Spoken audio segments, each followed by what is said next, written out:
Right, we're out the other side of the timer.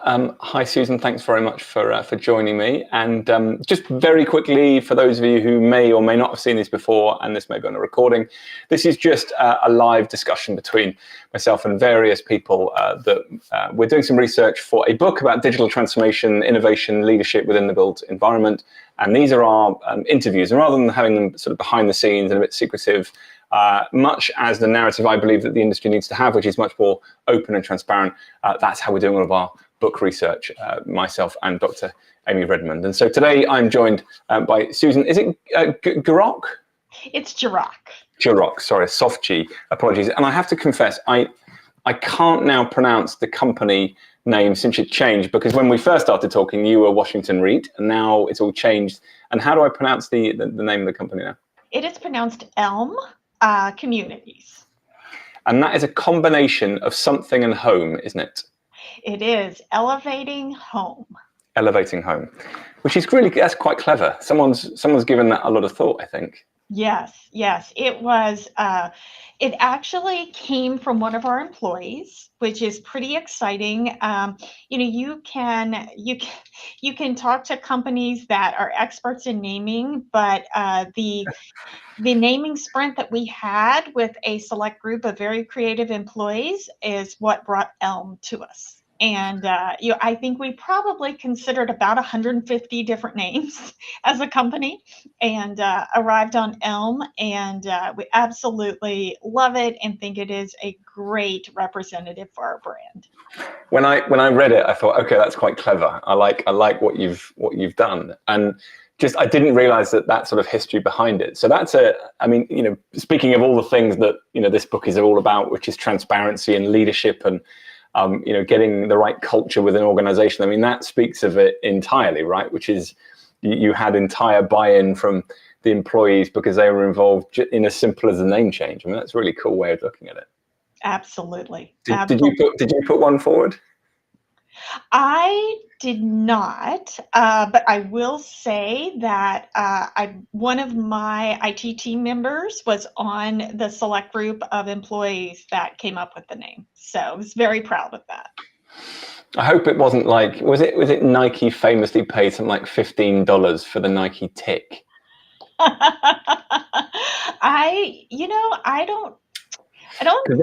Come on, let's be honest, Susan. We all know those naming people get a fortune for coming up with the most silly names in the world. It makes you very conscious of how companies are named when you're going through something like this, and what does it mean? What's it trying to signify? What do they want you to think about when they think about your brand? So it was challenging, but fun, and ultimately very, very satisfying in the end. Absolutely, and at least no one can be blamed other than the employees, which is a wonderful. And you alluded to the sort of your job role a little bit in there, part of the IT team. So could you just tell us a little bit about sort of your roles, responsibilities within the Elme work? That'd be fantastic. Yes, I am the Senior Vice President of IT and Chief Information Officer at Elme. I oversee all technology, and that is everything from cybersecurity to project management to all of our business and property and accounting applications to business continuity and disaster recovery, networking. All of the technology functions in the company roll up under the IT umbrella. That's quite wide-reaching. How do you keep up with all of that? That must be a forever changing beast, I should think, of legislation, let alone everything else. It really is. First of all, I have an outstanding team, so great kudos to them. They really do an excellent job.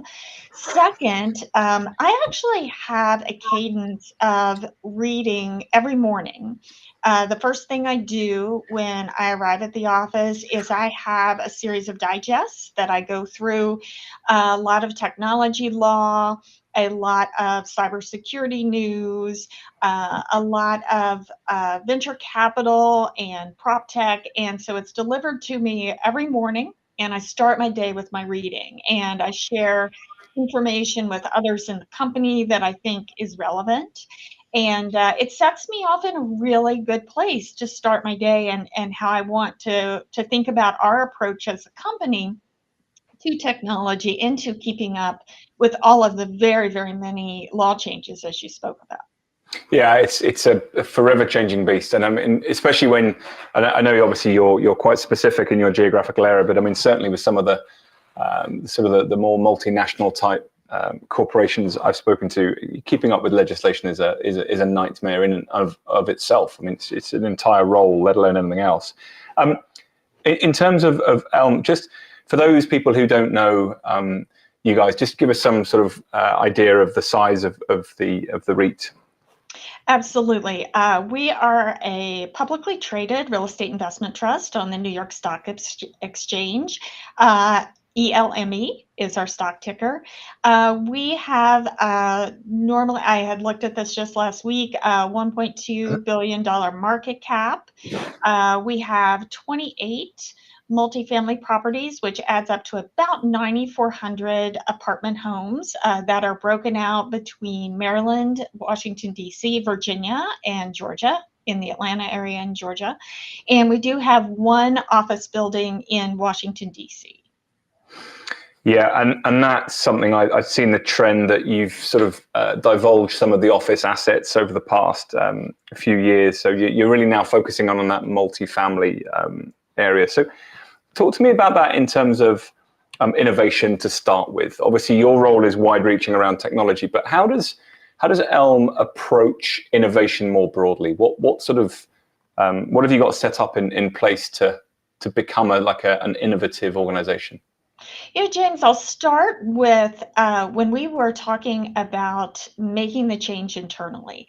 And you talked about this earlier in the discussion, but Elm, when we were Wash REIT, we were a multi-asset class REIT. We had office buildings, we had strip center shopping centers, the kind that you typically see anchored by grocery stores, and we had multifamily properties. We owned all of those properties, but we only managed our office and retail. And when the company started focusing on, we want to be a multifamily company, and we want to dispose of the office and retail portfolio, one of the first things I said is, probably about 90% of our business applications are going to change. And people were shocked. Yeah. They said, "Oh, really? No way." I said, "Absolutely." I said, the systems and different processes required for managing multifamily communities are not at all the same as what we use for office and retail. Yeah. And certainly that was a big part of our planning process, is what is that change going to look like? So when we announced to the world in June of 2021 that we were selling office and retail and going to focus on multifamily, we were going to bring management of that in-house. It had been managed by third parties previously. That was our big push, is to really get started on the technology side. And one of the things that we felt really played to our advantage when you talk about innovation is we were like a company starting from scratch, meaning we really did not have legacy products that we had to take into consideration when we were making this change. It was as if we Yeah. were building a multifamily company from the ground up. And I mean, how many multifamily companies get to do that? Most companies have their legacy systems. They are trying to figure out, well, will this work with that? And oh, if I buy this, what does this do to this process? We could start from nothing and build a foundation that then we could build from an innovation. Just a technical detail, a personal detail. How long had you been at what was then Wash REIT until that point? That was in 2021. So how long had you been there before? I had been there about 5 years at that point. I had joined in April of 2016. So that, I mean, I find that quite fascinating from your own personal journey, let alone the company journey, because for you, 5 years of understanding all the systems, the processes, the way that business was done for all of the different asset classes you were dealing with, and then all of a sudden having to be very quite crude, I suppose, some quite frank conversations that if this is the way the business strategy is going, 90% of processes are going to have to change. I mean, that was not just a business shift. That was a huge personal, probably a blessing and a curse, I would think, for you. Is that a fair assumption? I don't know that I would call it a curse. I would say it was a very exciting challenge to get to do something like that. I think Mm. certainly one of the things that I said to people is, I woke up today with a new job. And I didn't change companies to get a new job. And I tried to really sell that to others in the company as well. Hey, you have a brand new job to do. And, really an exciting opportunity. It's so rare that, any of us have this kind of opportunity at any point in our career. And so that was really my selling point to people is, the opportunity to be part of something new and exciting. So talk to me about how that process started in order for you not to drop the ball when obviously you were selling off the assets and you were effectively rebuilding from scratch this whole multifamily aspect and bringing in new systems and processes. What process did you have to make sure that worked well? Yeah, I think number one, you have to look at what has to change. You have to be very cognizant of what you can keep. And I don't just mean from a technology standpoint, I think company wide, what changes from your HR processes. That's where the idea to have a new brand came in as Right. well. We felt like WashREIT did not adequately represent who we were going to be. And so when you think about a new brand, when you think about how different marketing is when you have commercial and retail versus multifamily, because commercial and retail, you're dealing with brokers, you're dealing with other companies. With multifamily, you're dealing with people and you're dealing with their homes. And it's a very personal decision that people can be quite passionate about. Mm. So, you're changing the way that you're marketing, you're changing your human resources, you're changing even the way that you represent yourself online. Our website had to completely be revamped and changed. You're certainly changing your technology, as we've talked about, and you're taking responsibility for something that you previously had third parties doing. So you have to change processes across the board in really everything that you do. And all of that came into our thought process as we started to prepare to take on this journey. We also had to think about how quickly and easily can we absorb taking on management of these communities. It would have been really foolhardy for us to say we're going to bring every community in on day one. We knew that that was not feasible. So part of it too was thinking about what does our rollout schedule look like? How do we manage this as a company and best be able to support it in a way that is feasible not only for us, for the people in that work at the communities, and for our residents. We wanted that experience to be good for everyone involved. So all of those things had to go into our thought processes before you ever started focusing on what do we do next. We really had to lay out what is all this going to require. And so we named our project Project Reimagine. And we named it Project Reimagine because the challenge to everyone was reimagine your job, reimagine the company. And I really thought throughout the project that was such a good way of really bringing people back to that North Star and saying, what are we doing? We're reimagining. And so that was a good way to remind people. Yeah, and it does, and it's so silly, isn't it? That creating, I mean, that is a brand in its own right, funnily enough, isn't it? You're creating, as you said, the North Star. You're creating something that is tangible, that people know that there is something underway. A project also suggests a beginning and an end to that phase of work. So I suppose it gives people an aspect of this isn't forever, but we're going through a process that we have to go through. So it's so simple, and yet there's so much hidden underneath all of that. And it was something I was going to, when you were talking, I was quite interested in the cultural aspects and how difficult that the employees found it to go through that change. So, and I know this isn't necessarily speaking directly to your role, but I'm just interested in you as an employee during that time. How did the wider leadership manage everybody within? What was their process to keep everybody on board and the communications and all of that sort of thing? What happened there? We did a variety of things, and when you think about it, we were really, in many ways, bringing together 4 different cultures. So you had a very, very small group of people that had been with the old wash rate. Mostly what I would call, employees in accounting, in IT, in finance, in our asset management group, in our acquisitions group, in our construction group. Very small group of people that had been here before. Then you had a lot of new skill sets that we were hiring in that had been in other multifamily companies. So that's another set of culture. So people that are joining Elme and really excited about it, but coming from other places.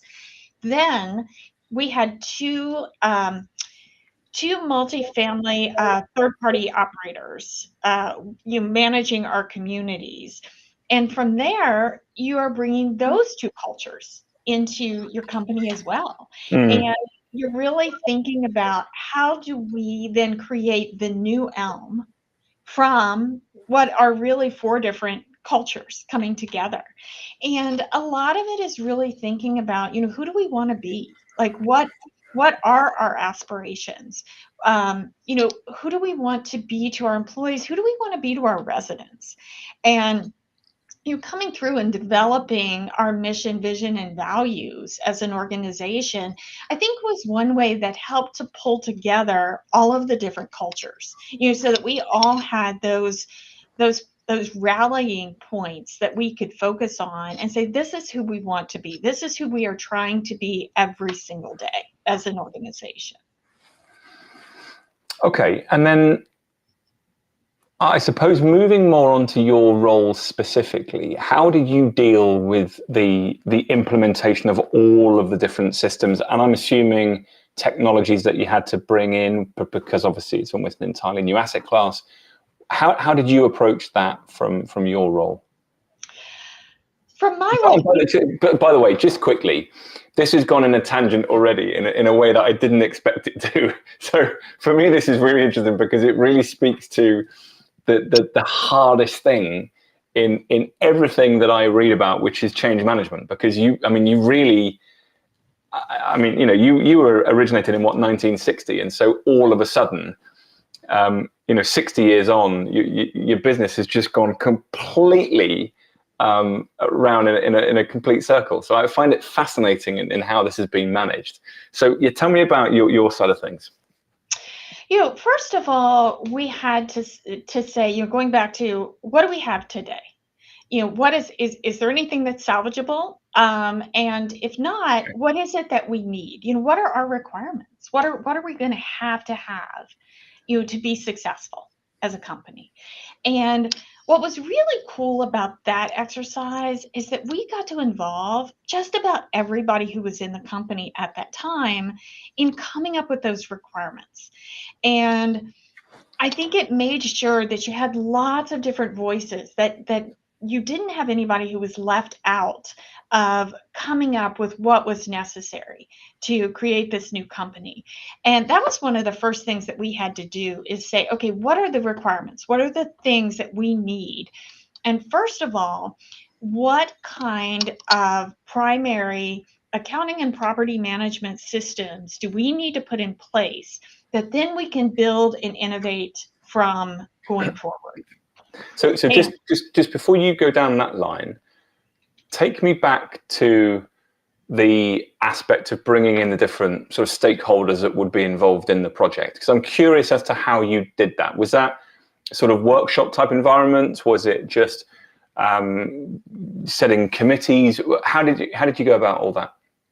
Yeah, we did work with an outside consulting firm who helped us focus our thinking, which, I was very, very grateful for. I think, making a transformation of this magnitude is, I always used to laugh. I even told our board at one point, this is not for the faint of heart.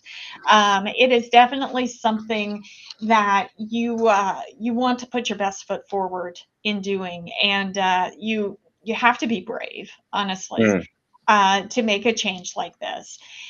Really, the outside consulting firms helped us focus and helped to ask the right questions and make sure we were covering the right things, and also helped us be able to say, oh, this isn't important, because a lot, not everything can be important. And I think so part of it is figuring out what is important to us as an organization and what are those things that aren't, so that you're focusing on the right things. Otherwise, you can spend a year trying to figure something like this out. And we didn't have a year. We needed to focus on the right things and honestly get to the point very quickly. By the way, I really like you said about you had to be brave. I think that's a great word to describe the project that you all went on. So you brought all the stakeholders together. You had the external, which I think, by the way, is absolutely instrumental, because it means that you're taking the element of emotion and politics and everything out of it, and you're dispelling it. I've seen that operate before, and it works very well. What was the next stage once you realized the sorts of things that you needed to approach? You said about property management software that you needed to bring in. So was that the next, that was the obvious candidate, I'm assuming, of things where you needed to improve? It was, because the property management software and accounting software, and the way you're going to do reporting and get data out of the system for analysis and action is really, really important. And we knew everything else essentially was going to build from that foundation of whatever technology solution that we chose. So a big part of that was also thinking through our strategy. There are a lot of great players out there who do a lot of very interesting, good things, but what was right for Elm? And I think that's what we had to get down to when we thought about, how are we going to be staffed? How are we going to be structured? How well known, well used are some of these products in the marketplace?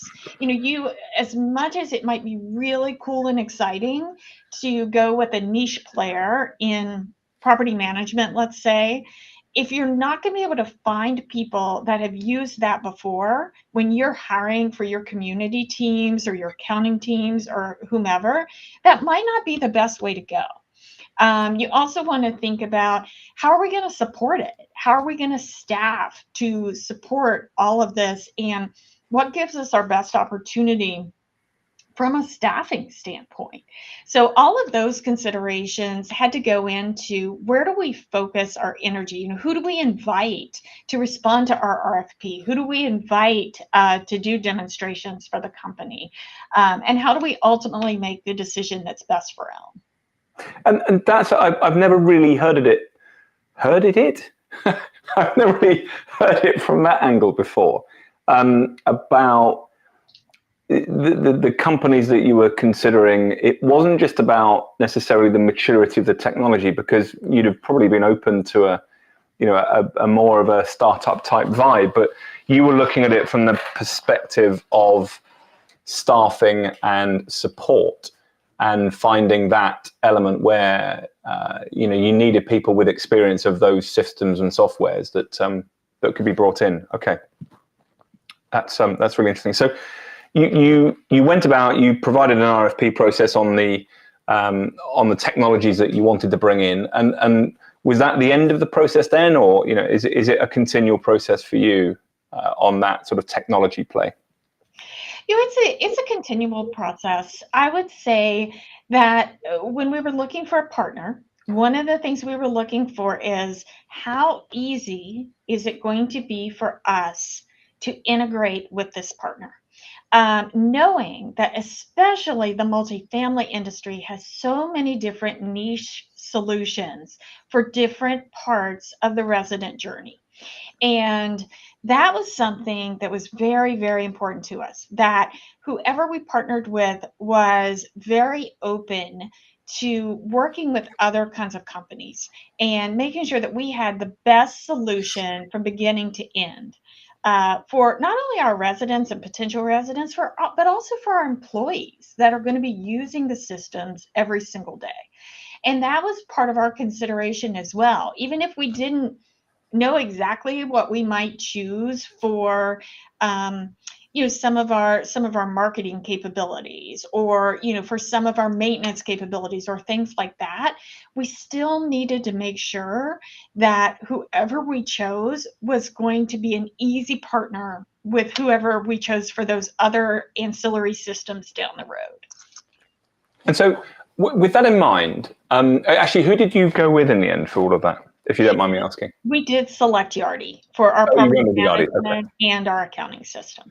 Fine. And so obviously with all of the things that you've done with Yardi, and actually I'm interviewing Neil, who, and I can never pronounce his surname, Neil Gessam Mazer, I think his name is, who's a VP of sort of international at Yardi, because they obviously know inside and out all of the challenges that you will have, and very experienced, and obviously actually a fascinating company. I might even argue they're older than you guys, or in fact might only just be a little bit younger. They've been around for so long.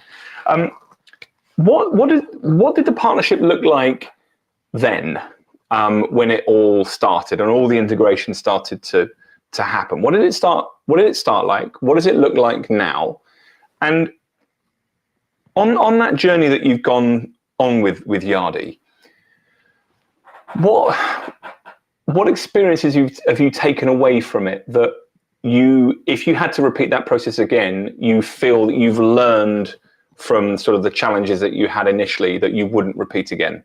So a bit of a long-winded question on there, but what did it look like then in terms of that partnership, and how did it get off the ground? What does it look like now? And what have you learned along the way that you wouldn't repeat again? Yeah, I think a lot of it was us also looking at Yardi and saying, all right, we have the foundation of accounting and property management. What else does Yardi do really well that we believe should be part of our ecosystem for our property management and CRM process? And so we really looked at, once again, this comes back a little bit to not only how good is a system, but what's the impact going to be on the employee? And that is something we hear a lot. Is we heard it back when we had commercial too, but I would say, it's something to really think about, is our focus on the employee and app fatigue. That is a phrase that we hear a lot. People do not want to have to sign in to 15 different apps to be able to do their job. They don't want to have 15 different dashboards. They don't, our maintenance teams don't want to have 3 different apps on their phone, one for turns, one for maintenance requests, one for preventive management. They want to be able to do things in one place, very simply, very easily. And so that has been a really big focus of ours. And a very strategic focus from a technology standpoint is to say, how do we ease this burden? How do we make it simple for people to do their jobs? Which ultimately means it makes it simple for them to make our residents happy. And that to us was part of the thinking as we considered all of these different technology solutions. Last year at this time, we did a diagram of, here's everything that we have in place today in our multifamily technology enterprise application map. we just did another one last week. We always do at the end of the year as part of a goals update. It is unbelievable how many different little niche applications that we have today working with Yardi. And the one thing that I'm really, really pleased with both our operations team, the IT team, is that the way we've thought about these things together is we've really focused on trying to make it so seamless to our employees that are working at the communities that they don't experience that app fatigue. That even though a certain product may be doing something in the background, to them, it runs right through the Yardi workflow. They don't even know that it's a different product. And that's ultimately our goal, is to really simplify the experience for everybody involved, honestly. So let me take you back to something you said there earlier on, which is you said, how do you make it easier for people to do their jobs? And that brings me back to a sort of a measurement of success. So as the sort of the CIO and as a senior vice president in the organization, how are you measuring success of the innovations that you're bringing in at Elme? How does that all work? Because making it easier for people to do their jobs, it sounds very qualitative. So what does that measurement look like for you to say, tick, that's worked well, Yardi has been a success? What do you do to judge that? If anything, by the way. I mean, some people don't have any metrics, so I'm just interested in how you're seeing it.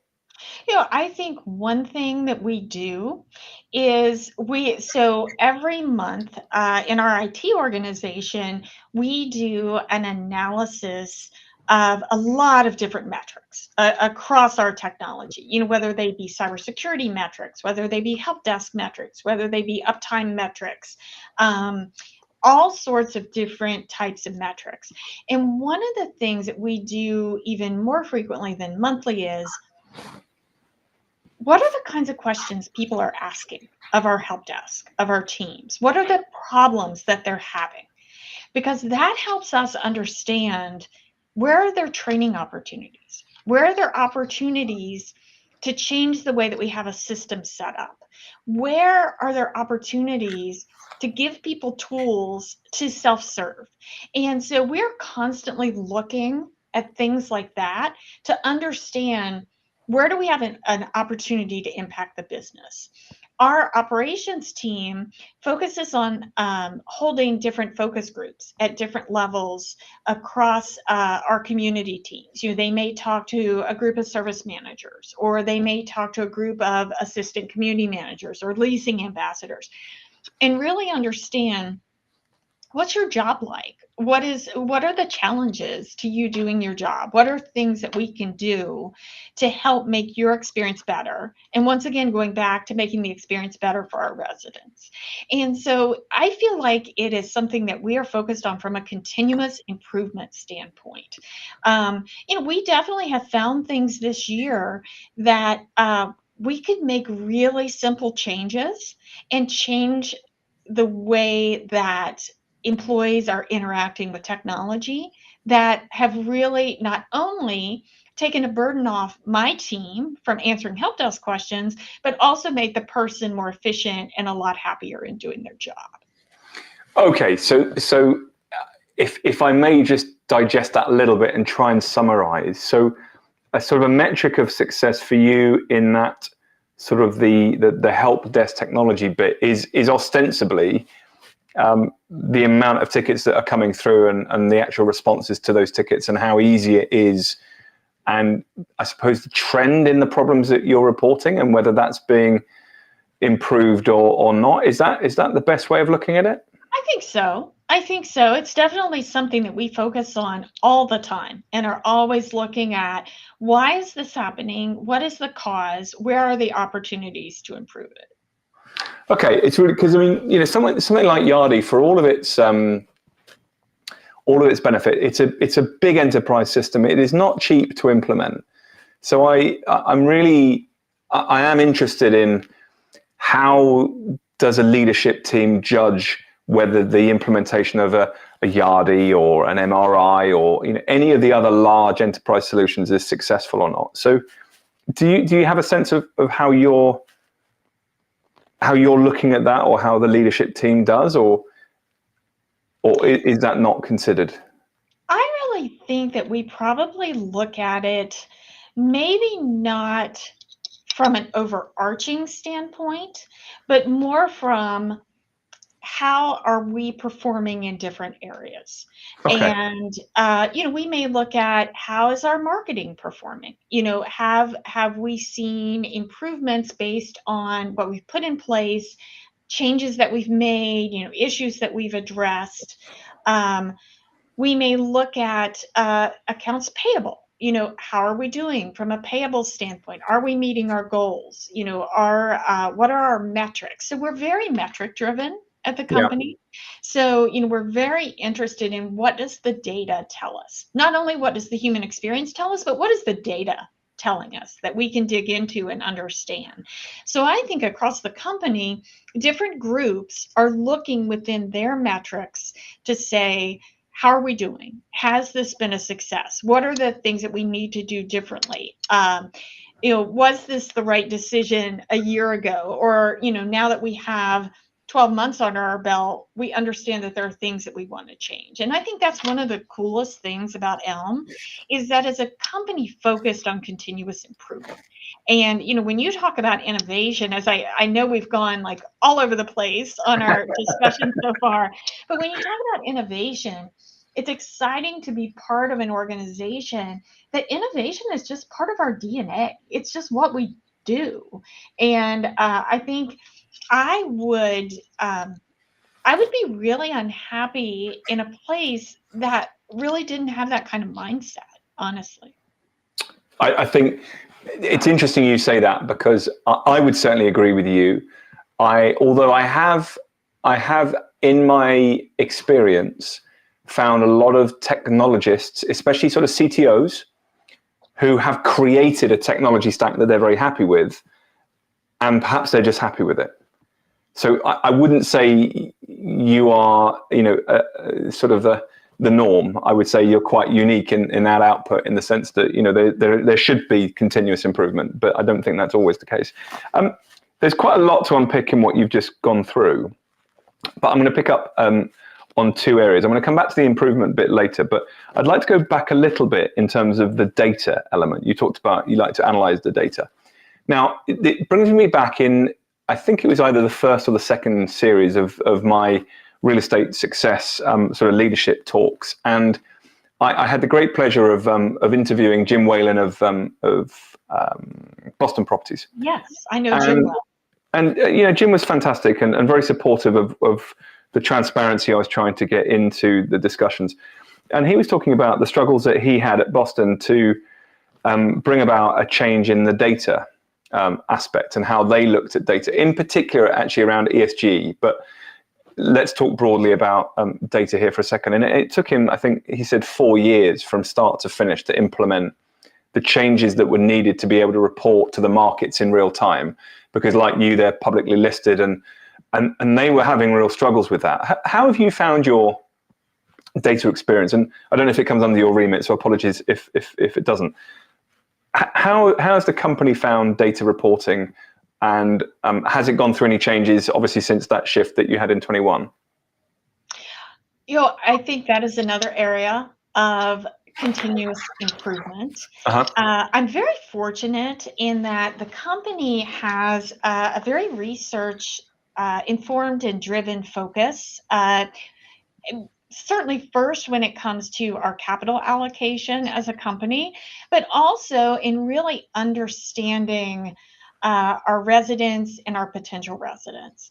And so I have a great partner in our Vice President of Research, Grant Montgomery, who is really passionate about data. And he and I talk about data. We talk about internal data sources. We talk about external data sources. And what we can get, what we can accomplish with data. You know, before we ever started thinking about the switch in asset classes, I had a group of cross-functional team members in the company that met that we called I3. And that stood for information into insights. And that was a data focused group. And we met on a weekly basis.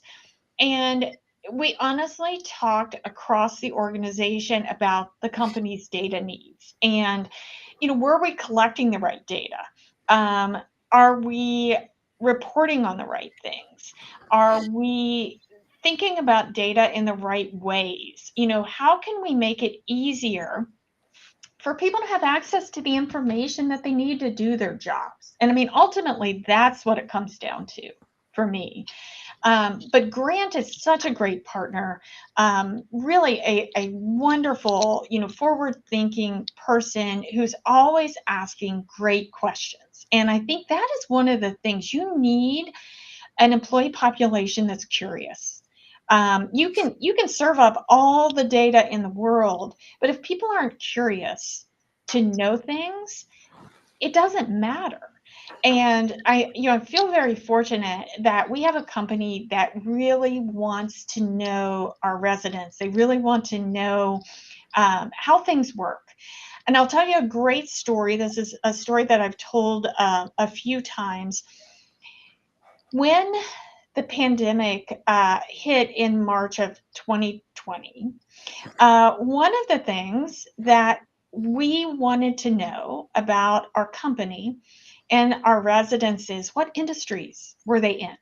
Because you know the thing you were hearing, especially here in the U.S. and I think around the world, is hospitality, retail, restaurants. All of those jobs were just being decimated by the pandemic because Mm. people weren't traveling, people weren't going out to eat. There were all these companies that were closing their doors for a period of time.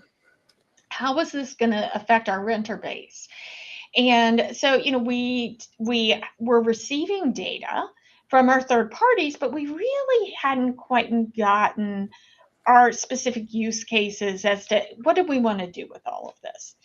And so Grant said, I need to be able to answer this question. Our investors are going to want to know this kind of information. So we started digging in, and I can tell you that it was amazing to realize how many different ways there are to spell the same word, the same company. I always laugh. There's a lot of different ways to spell Deloitte. And what we found is, we really had a lot of different practices going on at the communities under these third-party managers as to how they collected information. So data hygiene became a very, very big focus and a big passion of ours. I mean, this is not anything new to you, to anybody that may hear this, Oh, by but the way, I think you'd be surprised. I think it would be.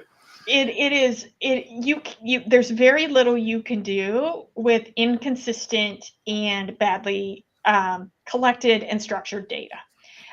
You are not going to get the answers that you need. There, it's almost worthless. Uh, Now, to say that, we did a tremendous amount of cleanup. Um, we really got a lot of people together, really matching companies up with what we call in the U.S. NAICS codes, which are really industry type codes that are a classification that you can use to really understand. Okay, what what industries are our residents in? And you have to imagine, because you have turnover every month, you have to relook at that all the time, because is your resident base changing? And is it different in Virginia than it is in Maryland, based on where your communities are located?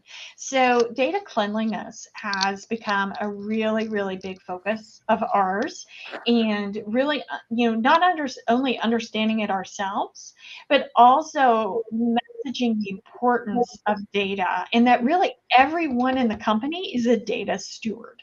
in some way, shape, or form. And I think really getting that message across has been a big part of our data journey. We've been able to find a lot of really important information that has driven decision making for our company, which has been very, very exciting. We have a lot of people here who are really passionate about it. So from that aspect, that makes my job easier. If anything, we probably have more requests for data and ways to look at data than we can even support at this time, because there's just so much interest in what we can learn about our organization and about our residents and our potential residents. Yeah, that's not a dissimilar story to what I'm hearing elsewhere, because when people start to understand the power of good data and they understand the sorts of data that are stored, it does make a lot of sense. Although I think you would be probably surprised at the lack of knowledge around data globally. I still don't think people really understand its power, and it's coming home to roost a little bit, I think, with this explosion of AI, which is hitting our market, and the consistent message, which is AI is only as good as the information that you feed it, and if you've not got decent information, you're not going to get the sorts of things that others will get. And it's those with a good data strategy behind them which I think are going to reap the benefits over the next 5 years, if they've had, especially as you talked about the data cleanliness and data hygiene you used as the term, which I think was a very good way of looking at it. I'm just very conscious of time and not, I know it's early where you are and the day is starting. So I'd just like to just finish off with perhaps the uniqueness of the REIT model. I was always under the impression, probably wrongly, that REITs were somewhat hampered by innovation efforts because of the sort of the structure that a REIT is under and the expected returns back to investors and shareholders and so on. Is that a fair statement to make, that you're not playing on the same playing field as perhaps a private organization that is very ultimately profit driven rather than returns driven? So am I being unfair that REITs are not potentially, or they're restricted by the amount of innovation they can put forward because of the structures that they have built? I have never found that in our organization, and I think a lot of it is, how we structure the innovation that we do, and I think a lot of other REITs do as well. Many REITs are actually investing in a lot of prop tech companies, and they're able. When you say investing, do you mean as in utilizing or actually using the funds from the REIT as direct investments in the companies themselves?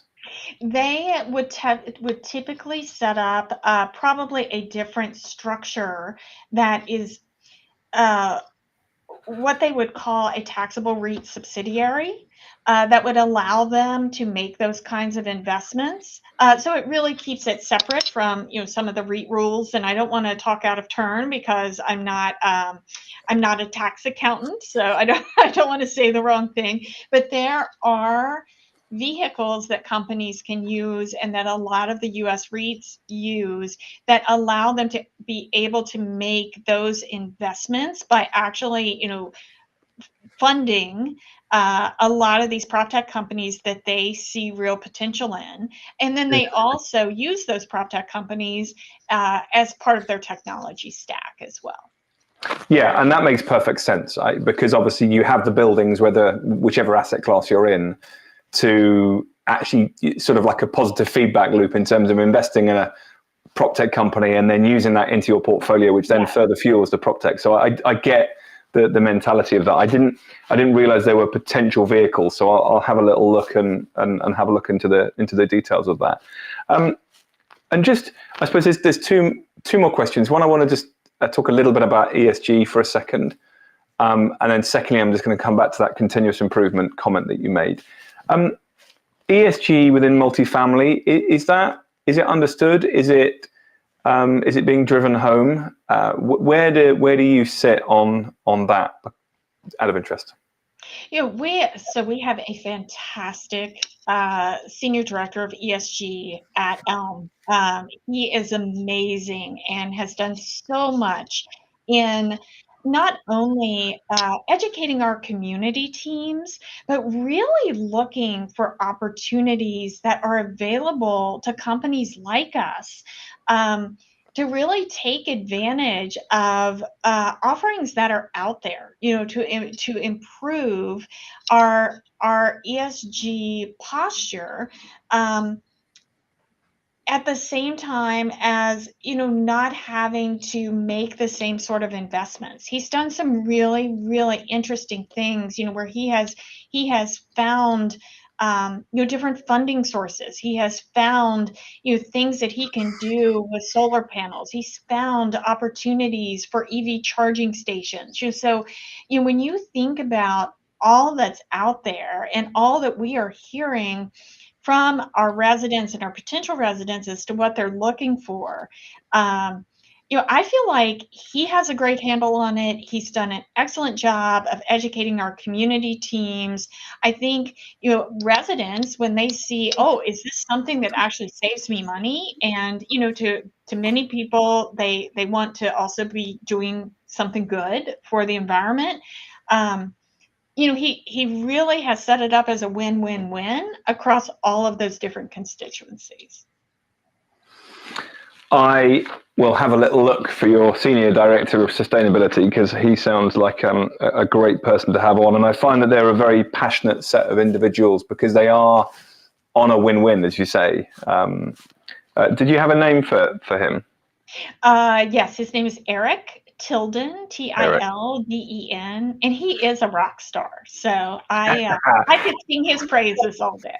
Brilliant.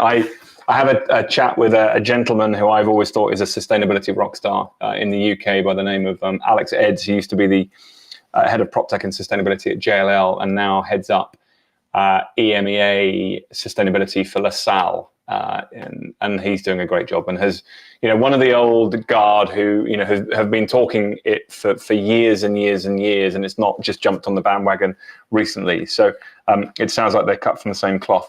So finally, Susan, just to finish, you use that phrase continuous improvement. I'm really intrigued by continuous improvement, and I see both good things in it and I also see bad things. So let me just explain, I suppose, the sort of the way I see it, which is good firms should be continuously improving at all times.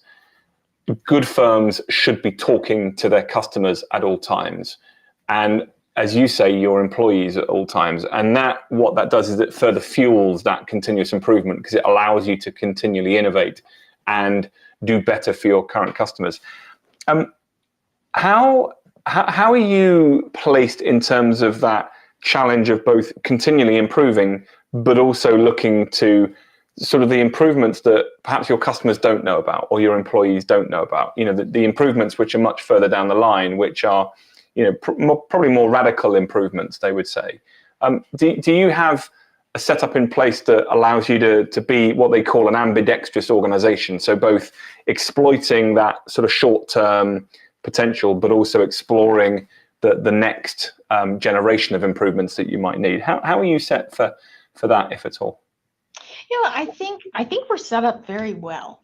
And I think that one of the things that we do is even the short-term improvements, we're always thinking about what does this mean long-term? What does this mean long-term to the organization? Where do we see companies going? Where do we see the industry going? So rather than just fixing a problem, the question that we always ask ourselves is, what are we solving for? And it's not just to put a Band-Aid on it, but to really position our company for growth and position our company for the ease of use. And you talked about AI a little bit earlier, and we talked about data a little bit earlier, and that is the perfect instance where the company has been focused on this data hygiene push. We're also really focused on data classification, making sure that you don't have 5 different versions of something. That if you're going to use generative AI, you only want the one version you care about. You don't want it ingesting information that isn't relevant or isn't applicable or might lead it down the incorrect path. So when we think about preparing ourselves for the future, some of the projects and continuous improvement we're doing right now is on that data governance side, on the data hygiene side, on the data classification side, making sure that what we have created is going to be sustainable for the future. So part of that continuous improvement is just building foundations to then be able to leap off to the next big thing. And making sure that we're not playing catch up. And I think that is one of the things that I love that we do at Elme as part of that continuous improvement, is that everything is always done with the long-term goal in mind. Amen to that. Amen. All right. Well, look, I have used up a lot of your time. So really, thank you genuinely for all of your insights. I'm going to finish the live stream now. So just stay on for a second. But publicly, Susan, just wanted to say thanks ever so much for giving us all of your insights about how Elme is obviously looking at technology and data and all of that multifamily space, which is obviously so huge in the States. So thank you very much for